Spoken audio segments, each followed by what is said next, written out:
दीघा जगन्नाथ मंदिर रे हेब नीतिगत संस्कार पत्थर मूर्ति स्थान रे पूजा पाइबे दारू ब्रह्म जगन्नाथ संस्कृति अनुजाई हेब सबु रीतिनीति। पश्चिम बंगरे बीजेपी सरकार आसिबा परे जगन्नाथ भक्तंक मध्यरे बढ़िछि एभली किछि आशा। महोदधिरे दीघा जगन्नाथ पत्थर मूर्ति को विसर्जन करी केवल निमकाठरे तैयारी श्री जगन्नाथ मूर्ति पूजन करबा पई भक्तंक मध्यरे बढ़ुछि दाबी, जहा उपरे डबल इंजिन सरकार पदक्षेप ग्रहण करिवे बोली आशा बांधिचंती जगन्नाथ भक्त। जय श्रीराम रो नारा देई पश्चिम बंगरे क्षमता को आसीछि बीजेपी।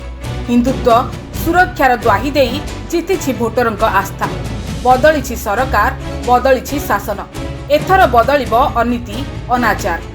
बंद हेब जगन्नाथ संस्कृति को नहीं दीघारे चलीथिबा राजनीति। देखंतु दीघा जगन्नाथ मंदिर को नहीं कौन कहिथिले पश्चिम बंगर नवनियुक्त मुख्यमंत्री शुभेंदु अधिकारी। आप देख लीजिए, हिंदू यहाँ बहुत खतरे में है। यहाँ डेमोग्राफी खत्म हो गया है। कोई भारतीय मुस्लिम को लेकर हम लोग का कोई दिक्कत नहीं है। ये सब बांग्लादेशी मुसलमान है। आपको मुसलमानों का वोट नहीं चाहिए? मुसलमानों का वोट नहीं चाहिए? हम लोग को तो मिलता ही है 0.65%। 0.6% में होता है कि ममता को मिलता है 90%। मैं जब कालीघाट में पूजा करता हूँ, ममता तब नमाज पढ़ता है। नहीं, वो तो दीघा में जगन्नाथ मंदिर भी बनवा दिया, महाकाल मंदिर भी बनवा रही है। जगन्नाथ मंदिर नहीं है, वो है कल्चरल सेंटर। कोई गवर्नमेंट कोई रिलीजियस प्लेस बना नहीं सकता। हमारी जो अयोध्या का मंदिर है सब हिंदू का निधि से बना है। हमारी जो सोमनाथ मंदिर बना है वो सब हिंदू का निधि से बनता है। तब राष्ट्रपति जी को बुलाया था सोमनाथ मंदिर में, और राम मंदिर में मोदी जी को प्राइम मिनिस्टर को बुलाया। 20 एकर जगारे प्राय 250 कोटी टंका व्यय। 2019 रे ममता बनर्जी दीघारे तोलाइथिले जगन्नाथ मंदिर। ममतांक मंदिर निर्माण पछरे थिला भोट बैंक पॉलिटिक्स। टार्गेट रे थिले पश्चिम बंगर जगन्नाथ प्रेमी। श्रीक्षेत्र पुरी रु बळका दारू काठ लुचाई नहीं निर्माण करथिले जगन्नाथंक मूर्ति। दारू मूर्ति सम्मुखरे पूजा पाउछंती श्रीजीव मानक पत्थर मूर्ति। एही पत्थर मूर्ति निर्माण न करिबाकू ममतांकु बारंबार बारण करथिले महाप्रभुंक बाडग्राही जगन्नाथ स्वामी महापात्र। हेले तांक कथाकू आदौ कर्णपात करनथिले ममता। देखंतु केमिति जगन्नाथ संस्कृति को नहीं राजनीतिर खेल खेलुथिले ममता।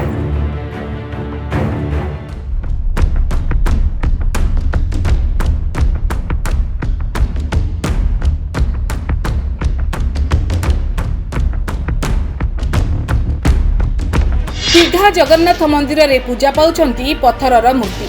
महाप्रसाद कही डाइनिंग टेबुल उपरे परसा जाउछि गैस रे रंधा खाद्य। प्लेट पिछा निया जाउछि 100 रु 150 टंका। लडू सहित खजा को प्रसाद कही कंट्रोल दुकान माध्यम रे गाँ गाँ रे बांटी राजनीति करथिले दीदी। गर्व गंजन नरहरी गर्व न सहंती कहारी। क्षमतार गर्व रे दृष्टिहीन ममतांग गर्व मध्य भांगी जाइछि। 2026 निर्वाचन रे भयंकर भावे हारी जाइछंती ममता। कौनसी मंदिर रे पूजा पांती नहीं पत्थरर चतुर्धा मूर्ति। चतुर्धा मूर्ति निर्माण कले जदि विघ्न हुए अथवा मूर्ति कौनसी कारण भांगी जाए तेबे अशुभ घटिबार मान्यता रही। किंतु अहंकार रे भासी गले ममता। दीघा जगन्नाथ मंदिर को कागज कलम रे जगन्नाथ धाम घोषणा करी कोटी कोटी जगन्नाथ भक्तंक मन रे देइथिले आघात। ओडिशार जनतांक ठारू आरंभ करी सरकारंक पर्यंत जी जेते निवेदन करथिले मध्य भावना को गुरुत्व देई नथिले ममता। मंदिर, गुरुद्वारा, मस्जिद, चर्च ये सब मानता है अपने अपने धर्म जो मानता है उनका रुपया से। ये हमारी देश का कानून है, संविधान है। इसलिए सरकारी खाते में उनका नाम है the Jagannath Dham cultural centre. आज लोग को गलत फहमी से बोल रहा है हिंदू वोट तोड़ने के लिए ये जगन्नाथ टेम्पल है।